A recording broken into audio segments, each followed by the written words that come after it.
रिमझिम पाऊस, वाफाळता चहा आणि मस्त असा खरपूस बेत.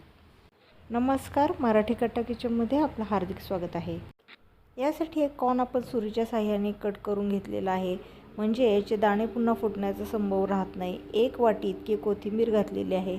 1 कांदा उभा चिरून, हिरवी मिरची 1 ते 1.5, चवीनुसार मीठ, 2 चमचे यामध्ये तांदळाचे पीठ घातलेलं आहे. थोडेसे चिली फ्लेक्स घालायचे आहेत आणि 1 कप बेसन, 1/4 चमचा हळद, 1.5 ते 2 चमचे इतकं लाल तिखट. पाणी न घालता आपण याला मिक्स करून घ्यायचं आहे. अगदीच गरज पडल्यास एखादा 2 चमचे तुम्ही पाणी घालू शकता. तेल गरम झालेलं आहे. मध्यम आचेवर आपल्याला याला तळून घ्यायचं आहे. कॉर्न अख्खे असल्यास तेलामध्ये घातल्यानंतर अंगावर उडण्याचा संभव असतो, त्यामुळे व्हिडिओ दाखवल्याप्रमाणे ट्राय करावं. गोल्डन ब्राऊन होईपर्यंत हे तळून घ्यावे आणि सबस्क्राईब करायला विसरू नका मराठी कट्टा किचन.